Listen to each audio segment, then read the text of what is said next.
Buenas con todos. En esta ocasión vamos a empezar una serie de difusión del pensamiento liberal, dándole énfasis al pensamiento liberal austriaco, fundado por uno de sus fundadores fue Ludwig von Mises. También tenemos a Hayek y algunos precursores del liberalismo austriaco, ¿no? También podemos hablar sobre los principales liberales al inicio del siglo XVII-XVIII. Tenemos a John Locke como el fundador del liberalismo. Pero en esta ocasión vamos a hablar sobre el libro de Ludwig von Mises, de la acción humana. Entonces, para ello voy a presentar un resumen. Mi nombre es Rafael Bustamante. Ante todo, soy economista. Me he especializado en los temas de finanzas y modelos macroeconómicos, y actualmente estoy haciendo un doctorado en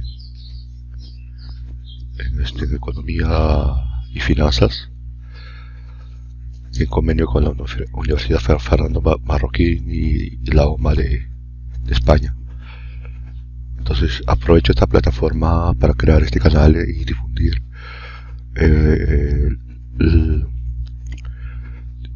las diferentes ideas del liberalismo, los matices, y contrarrestarlos contra el acontecer político nacional o internacional, y ver de qué manera se engranan ciertas afirmaciones de estos autores que contradicen a todo el paradigma actual que se está usando en la forma de ver la economía, ¿no? Entonces tenemos dos grandes precursores fundadores. Tenemos a Friedrich Hayek, que lo vamos a ver en su momento, y con su libro Caminos a la Servidumbre, y sus críticas a la economía planificada. Y también vamos a ver a su maestro, que es Ludwig von Mises, que en realidad tiene 25 o 27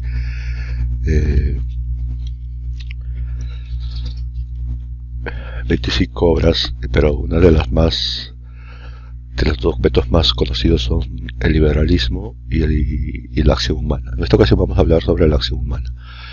Sin más preámbulos, empezamos a hablar sobre un resumen basado en un profesor de economía liberal. Para la siguiente sesión empezaría con el libro, que sería el análisis del capítulo 1 del libro, que viene a ser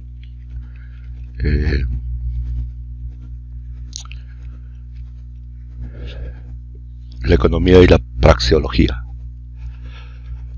Bueno, esto está en prefacio, ¿no? En realidad la primera parte del capítulo es el hombre en acción, del capítulo 1, y tendríamos que analizar el capítulo 1, los temas como la acción deliberada, los requisitos previos de la acción humana, la racionalidad y la irracionalidad, y su relación con la praxeología. Y aquí tenemos la acción humana de Mises. Estoy guiando un instituto justamente que se llama Mises Institute. Mises Institute, ¿no? Y bueno, fue escrito por el profesor Martin Stefekun,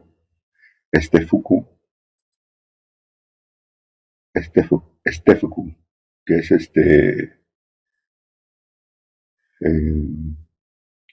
PhD en teoría económica y en historia de la teoría económica en la Universidad de Bratislava, en magíster en finanzas y inversión. También ha estudiado Austria, en el Instituto Johann Kepler. Eh, bueno, decimos que básicamente que la economía de las ciencias económicas es una de las ciencias más jóvenes, ¿no? Pero abrió paso, pero abrió a la ciencia humana un dominio que antes no lo podían, no lo podían describir con tanto dominio los físicos, los filósofos.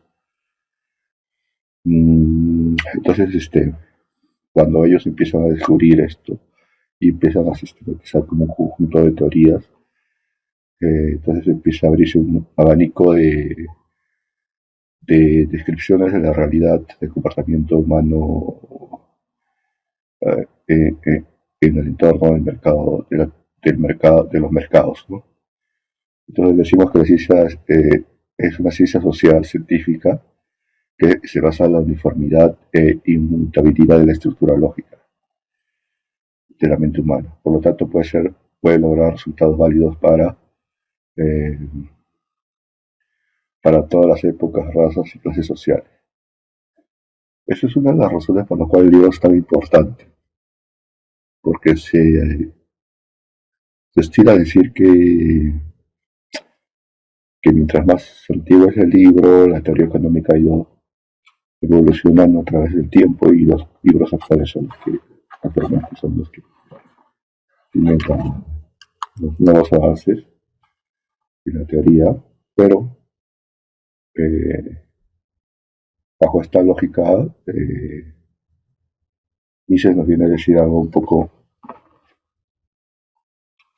mm, algo rebatible, ¿no? Que basado en lo que él le llama la acción humana, que la argumenta a través de un sistema filosófico llamado la praxeología.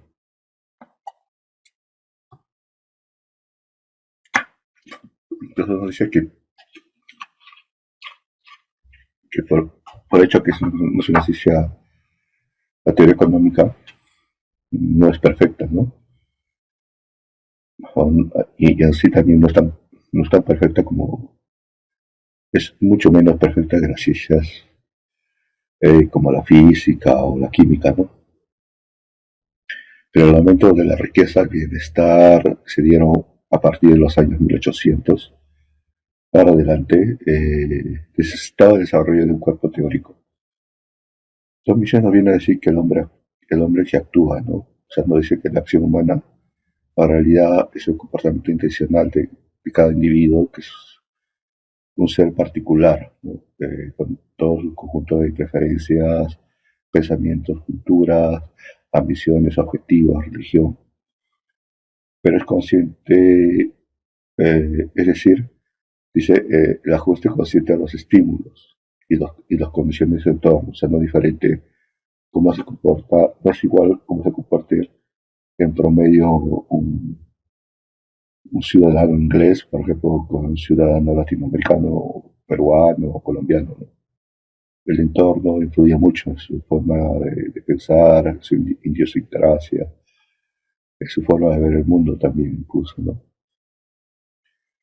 Entonces nos dice que está en marcado contraste con el comportamiento inconsciente, los reflejos y las respuestas involuntarias también de las células y los nervios del cuerpo y estímulos. También tiene que ver la parte biológica, ¿no?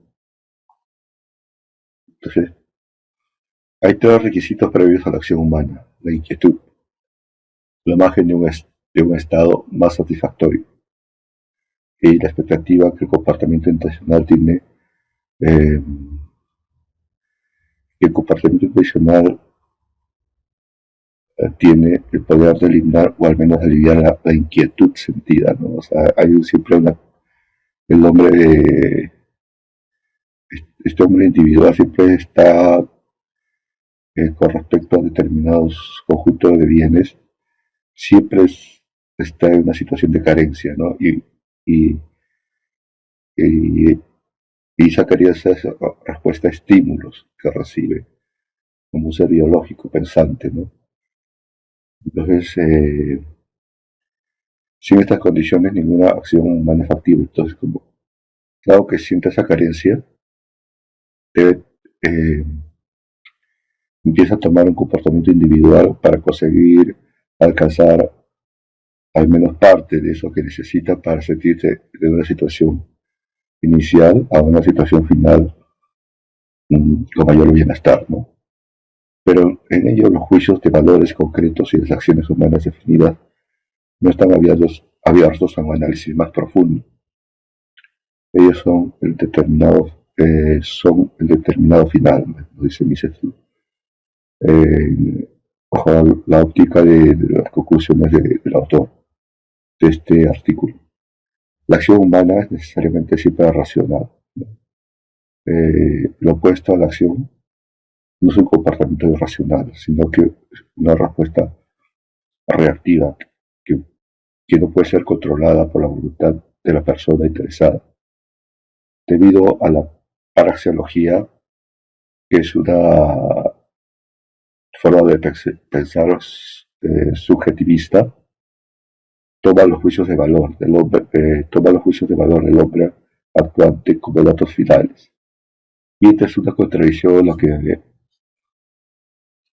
normalmente se habla de la economía, que hay dos tipos de economía, ¿no? Que lo ha reducido a la economía de los tipos de economía. La economía positiva, que describe los hechos tal como son, y la economía subjetiva, que está cargada de juicios de valor.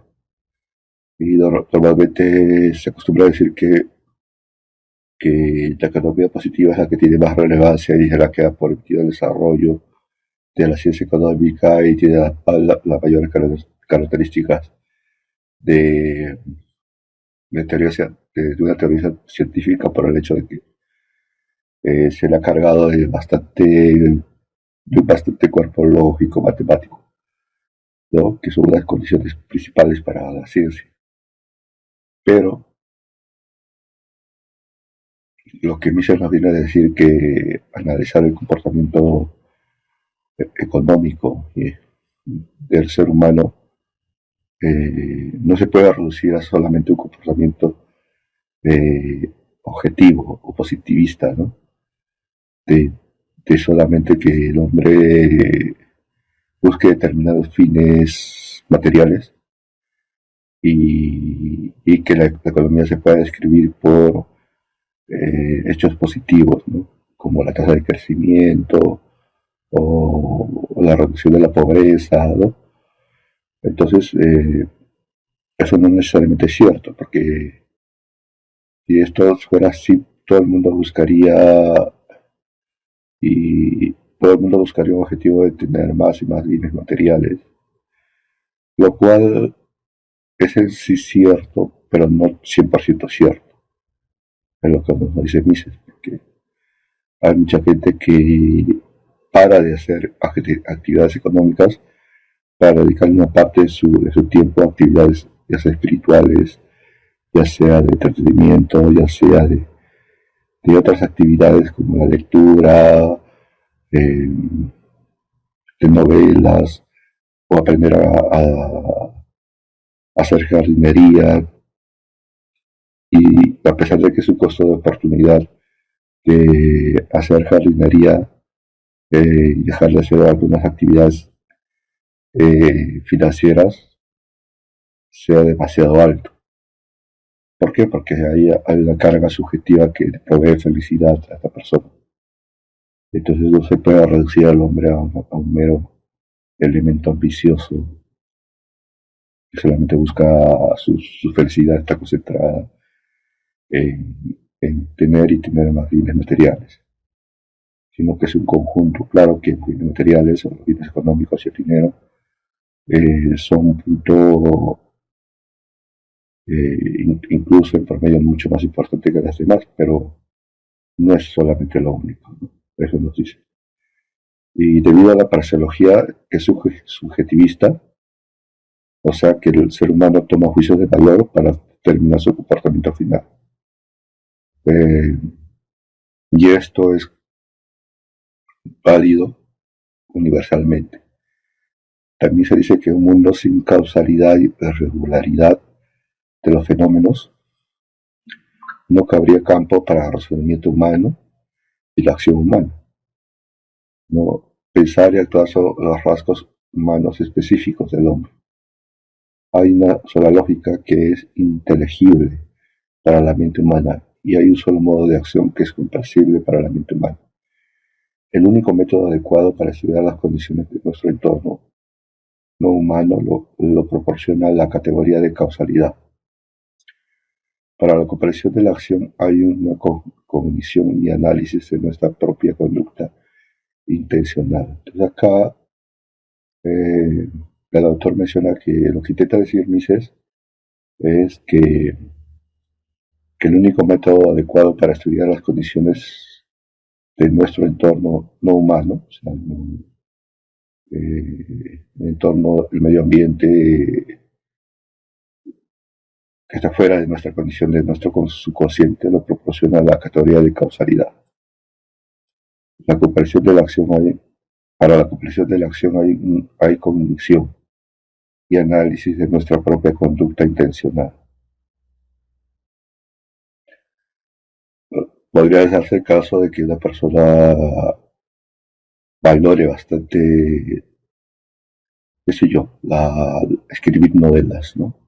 Y ha determinado una parte de su actividad en trabajar, de repente está especializado en medicina, ¿no? Entonces necesita agenciarse de dinero para comprar bienes materiales. Pero ha determinado parte de su acción, parte de su tiempo a escribir novelas o con la intención por el mero gusto de hacerlo, ¿no? Por el mero gusto de desarrollar, es como una especie de hobby, ¿no? Y posiblemente también tener la intención de venderlo, puede ser, ¿no? De demostrar que tiene una potencialidad para ese asunto. Otro puede indicar una parte de su tiempo a estudiar canto, a estudiar, a tocar guitarra, a otros a hacer voluntariado, otros a aprender a escalar montañas, otros, etcétera, ¿no? Que forma parte de un conjunto de actividades que complementan su actividad principal, que es la de trabajar, ¿no? Pero en una situación de crisis, por ejemplo, de crisis económica, esta persona tendría que renunciar, ¿no? Por eso que la causalidad sería la crisis económica y dedicarle casi 100% de su tiempo al trabajo para conseguir bienes para poder sobrevivir. En la segunda parte nos menciona los problemas epistemológicos de la acción humana, ¿no? ¿Qué debe ser la epistemología? Es una ciencia, o parte de la teoría de la ciencia, ¿no?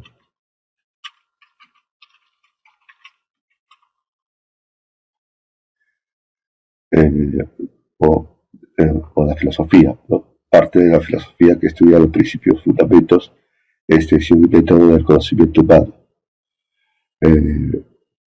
Acá tenemos otra definición un poco más.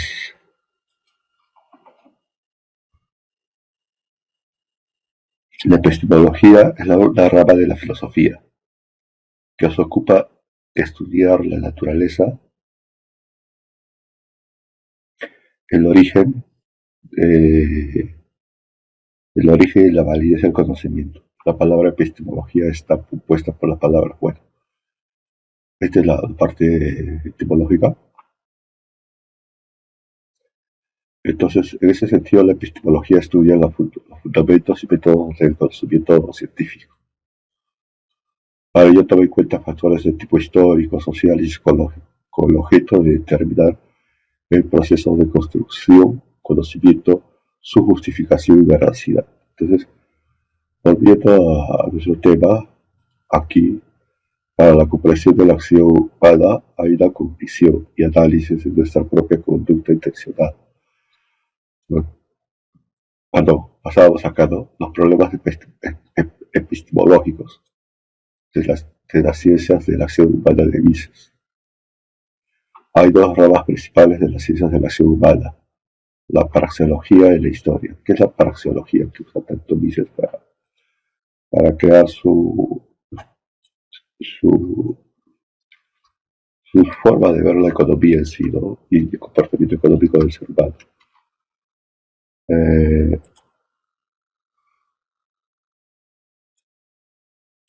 de la Universidad Javeriana o Instituto de Juan de Mariana, tenemos que la praxeología es lo que distingue a la escuela austríaca de economía de las demás escuelas de pensamiento. Entonces, es como que Mises fuera el, el que ya definió la teoría austriaca y que fue después explotada en su máximo potencial por, por Hayek, ¿no? Que era discípulo de Mises.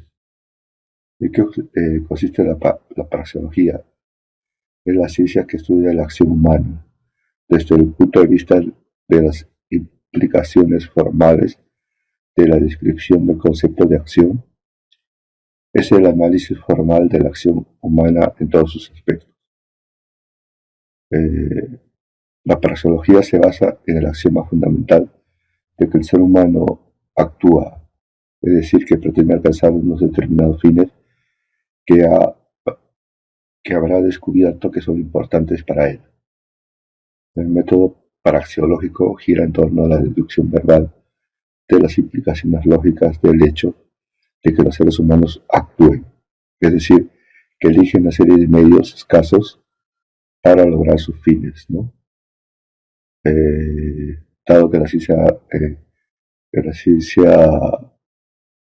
económica los recursos son escasos, entonces la forma de conseguir medios, que también son un tipo de recursos para conseguir sus fines, el logro de sus fines, sus objetivos finales de este individuo, también tiene que priorizar cuáles son lo más importantes para él.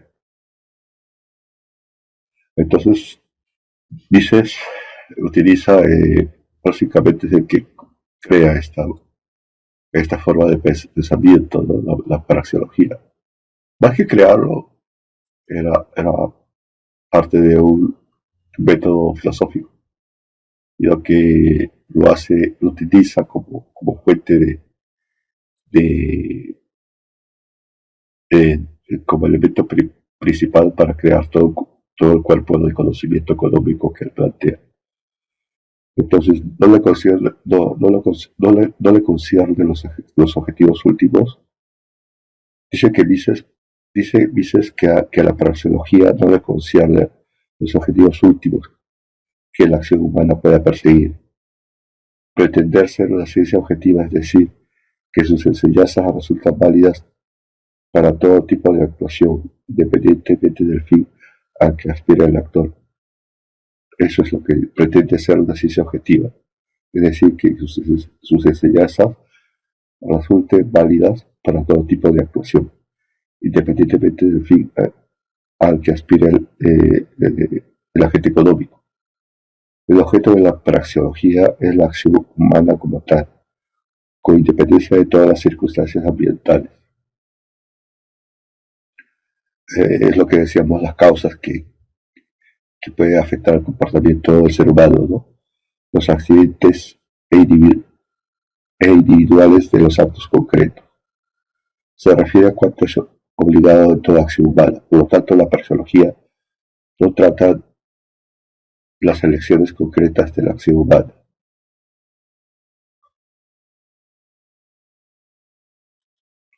Regresando a el tema de todas las ciencias históricas es el pasado, ¿no?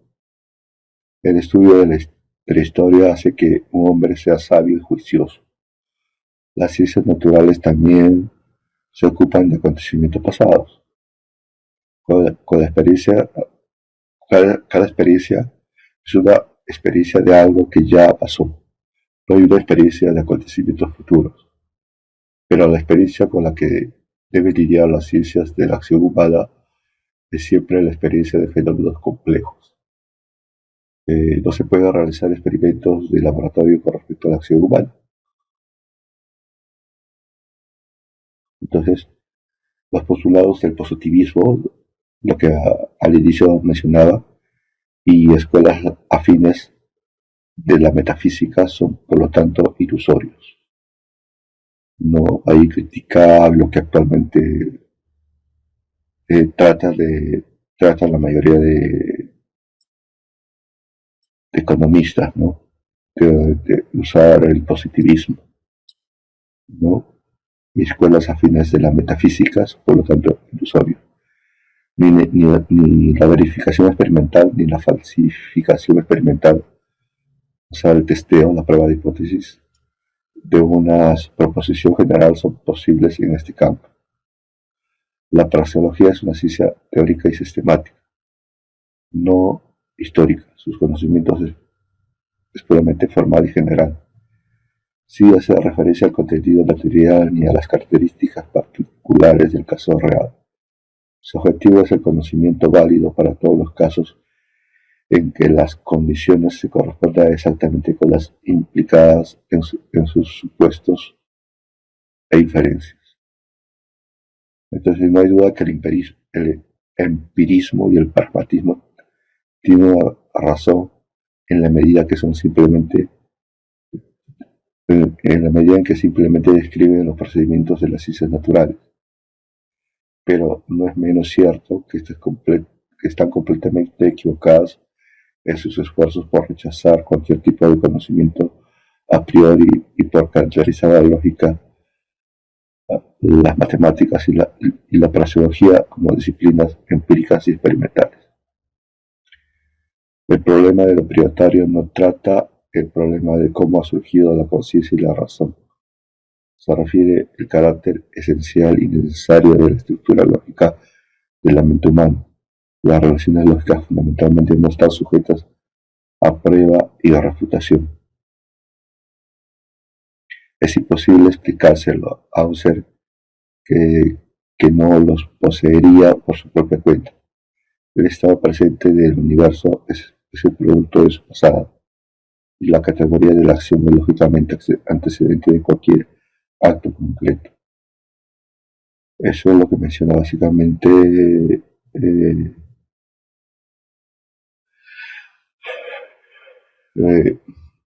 Mises. También habla de la economía y la revolución contra la razón.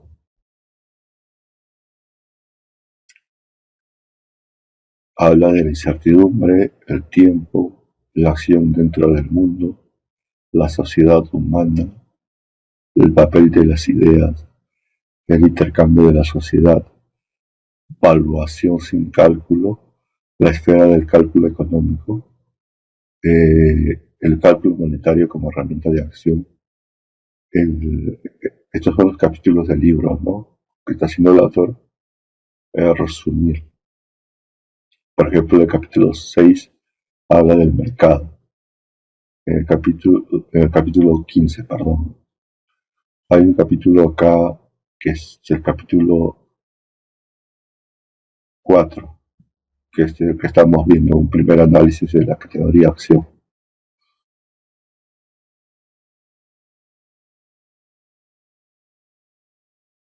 No estábamos viendo ¿no?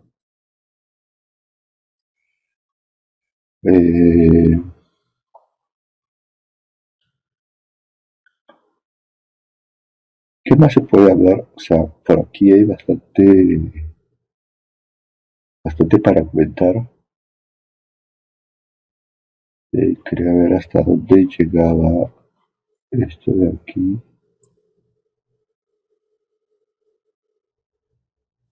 Para ir a temas que más o menos son más afines a nuestra realidad, ¿no?, que actualmente estamos viviendo.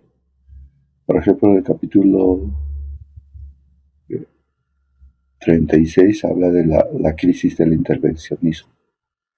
Dice: las guerras, las depresiones económicas, el desempleo masivo y las hambrunas no son el resultado del capitalismo, sino del intervencionismo. está hablando un poco de quién interviene, es el Estado, ¿no? El Estado a través de diferentes instituciones. La esencia de la política intervencionista es tomar de un grupo para dar a otro. Eso se llama la redistribución del ingreso, ¿no? A través de los impuestos, tomar ciertas riquezas y en forma violenta eh, y dictadora,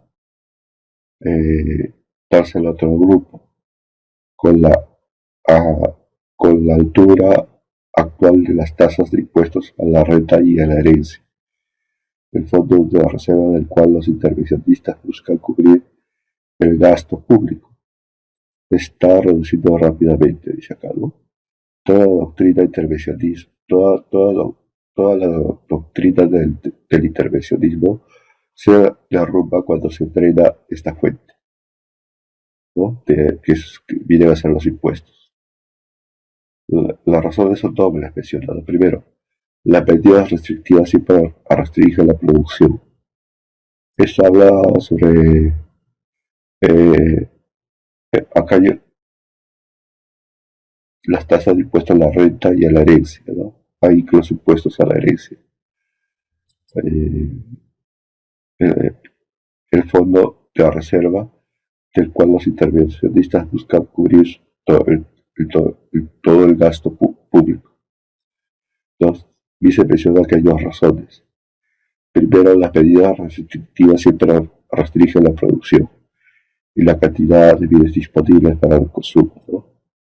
Porque está sacando un porcentaje de las ganancias del individuo, ya sea un trabajador o un capitalista, y lo está destinando como un fondo común para un grupo de,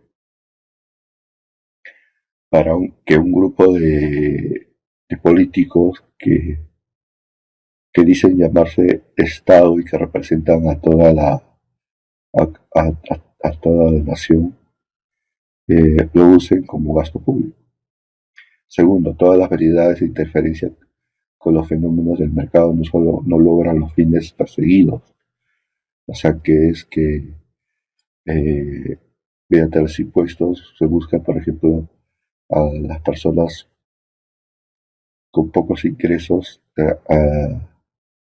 es la intención, ¿no? Benefactora, entre comillas, benefactora, ¿no? De darles el ingreso que no han logrado alcanzar para que puedan poder consumir o alcanzar ciertos determinados bienes que no han podido conseguirlo, ¿no? Entonces, sino que producen un estado de cosas que es menos deseable que el estado de las cosas anteriores. O sea, dice que al final, a la persona que se le buscaba beneficiar, al final de todo este proceso de intervencionismo, termina perjudicándole más, incluso más.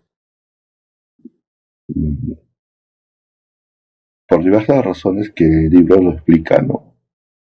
Yo particularmente podría mencionar que uno de ellos es el poco control que puedan tener los funcionarios públicos de destinar sus recursos a las personas este, objetivos que están por ejemplo, debajo de la línea de pobreza, ¿no?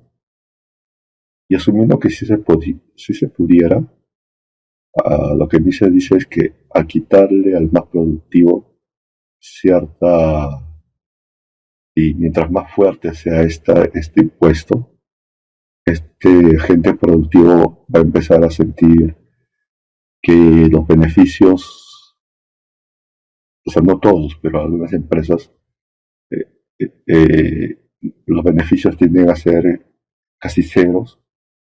Eso desincentiva la producción, genera que algunas empresas cierren o migren a otros países, y a la larga, entre gente desempleada, caiga en la producción nacional, se genere menor producto per cápita y la persona que se intentó beneficiar al final va a encontrarse un estado peor porque van a empezar a escasear los bienes y por un tema de oferta y demanda estos bienes van a empezar a incrementar su precio, con lo cual su estado final va a ser, su estado intermedio podría ser inicialmente un mejor estado, pero el estado final y definitivo va a ser un estado peor. El carácter indefinido de la economía.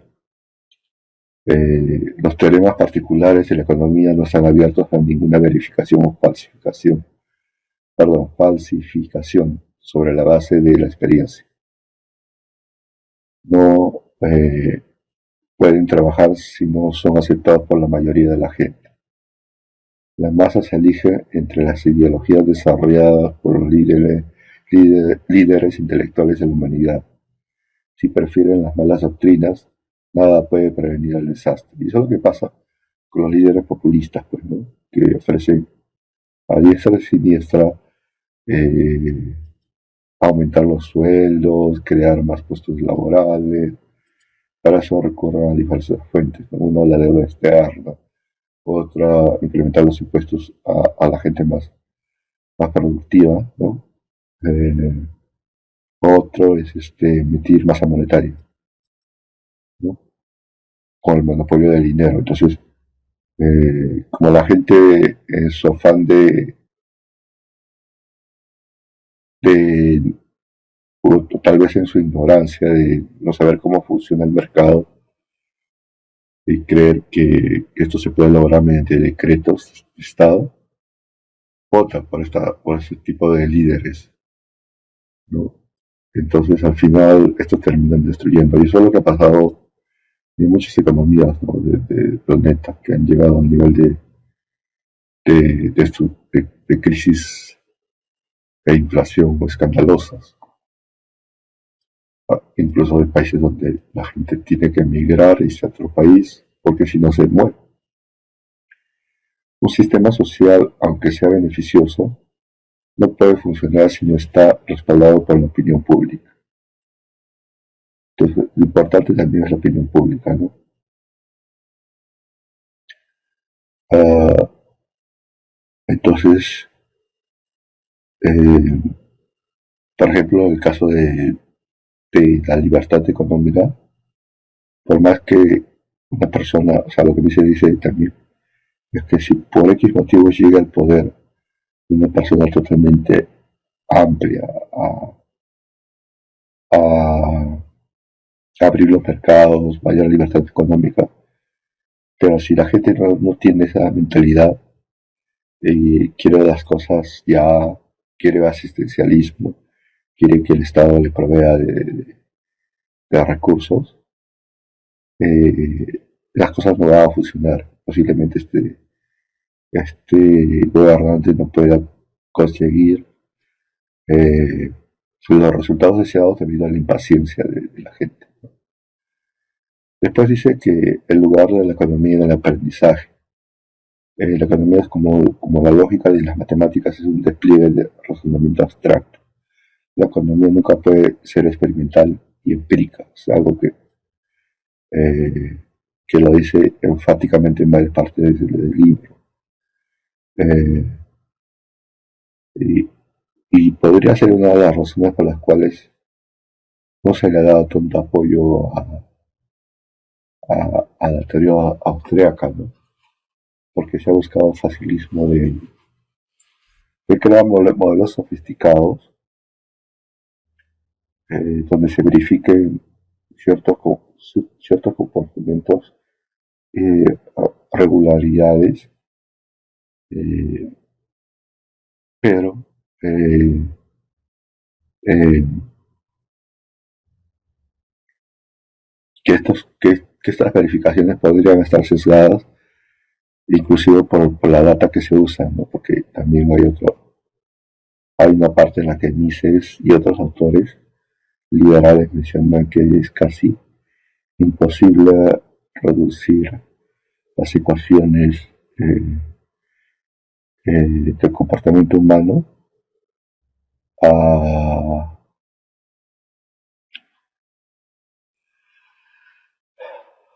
a meramente a meramente a, a ecuaciones agregadas, ¿no? Porque son miles de millones de seres en acción. Entonces, eso enfatiza Mises. Dice que la economía, como la lógica y las matemáticas, es un despliegue de razonamiento abstracto, ¿no? Entonces, un poco que acá, porque lo que se usa es las matemáticas para poner las ecuaciones y lo que se usa es poner la estadística y crear la parte de la econometría, ¿no? Lo cual no está mal a mi punto de vista.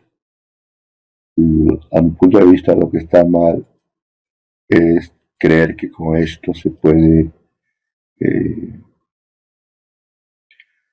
eh, que es la, o sea, yo particularmente escucho que es la única herramienta que hasta el momento tenemos, pero no por eso le vamos a dar todo el crédito a ellos, ¿no?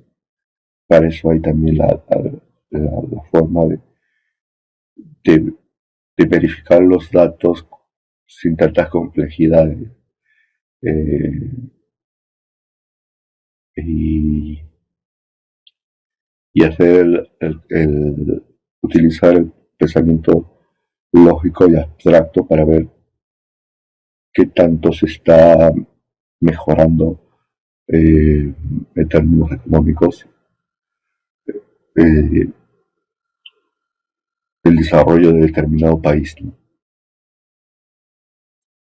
Y no sé, o sea, se pueden plantear modelos muy sofisticados, con ecuaciones muy sofisticadas, eh, dinamizar incluso, entre comillas, dinamizar, porque lo único que dinamizan es el comportamiento de las ecuaciones actuales, dinamizan el comportamiento de, del ser humano en el tiempo como un tema de que tiene que ver con la matemática financiera, ¿no? Llevar al valor presente, eh, hacer que el individuo viva un determinado periodo, utilizar de repente la programación dinámica, pero lo que no se está dinamizando dentro de esos comportamientos y que a mí se enfatiza que es tan importante o más importante que las mismas ecuaciones, es que eh, las preferencias también son dinámicas y son cambiantes en cada momento del tiempo, cosa que hace muy compleja trasladarlo a las matemáticas. Cosa que no quiere decir que no se pueda hacer, pero para que en ese momento con la disponibilidad de herramientas matemáticas que se tenían, según Mises, era muy complicado, ¿no? Actualmente posiblemente se podría ya empezar a hacer modelos con tanta complejidad desde mi punto de vista, por ejemplo, utilizando lo que es la inteligencia artificial, ¿no? Que podría hacer modelo de aprendizaje y en modelos macroeconómicos para corregir los errores de predicción, crear también, replicar el comportamiento de las preferencias de los individuos, incluso segmentarlos por tipos de individuos, poner 100.000 tipos de preferencias, ¿no? Y que estas vayan aprendiendo como que si fuera el ser humano, pero en ese momento no había ese tipo de tecnología eh, y actualmente se sigue utilizando, reduciendo por ejemplo la función de consumo a una función eh, tipo la Keynes, ¿no? Y se asume como una fuera una, una ecuación que ya no se puede rebatir para nada, ¿no? Eh, o una función K-Douglas y haciéndola que sea la función de comportamiento de toda una nación, ¿no? Incluso de todo de todo un conjunto de países, ¿no? A las cuales van cambiando los, los coeficientes de la función, los parámetros de la función en sí, para cada país en cuentas nacionales y todo este tema. Aduciendo que es lo único que tenemos, pero eh, un poco que echando para un lado la otra postura, diciendo que esto no puede ser ciencia, cuando en la vida real eh, una persona, mm, o sea, si una persona se pone a analizar, si estos modelos han podido predecir eh, estas grandes revoluciones que se han dado, eso, eso ha hecho mucho más, a mi punto de vista, ha dado mucho más contribución al crecimiento económico que las teorías económicas keynesianas, por ejemplo. El hecho de que se hayan creado las revoluciones tecnológicas, eh, la creación de las computadoras, la creación, y no partió de un mero hecho de meter más gasto público y dinamizar la economía, ¿no? Eso nace por la creatividad, por, por lo que plantea Schumpeter, eh, o Schumpeter, sobre la destrucción creativa, ¿no?, del ser humano. Entonces, ya ha reducido el papel de la inversión y le ha dado más papel, eh, mayor el papel al Estado, y al final la evidencia empírica te demuestra que el Estado no es el que crea riqueza, el Estado está hecho eh,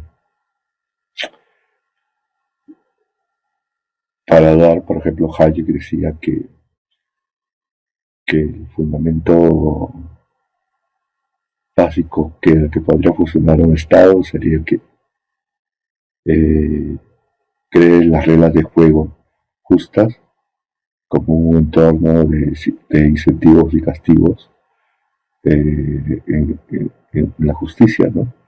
De tal forma que la persona que actúe de forma inmoral o delincuencial sea altamente castigado y la persona que es productiva sea premiada.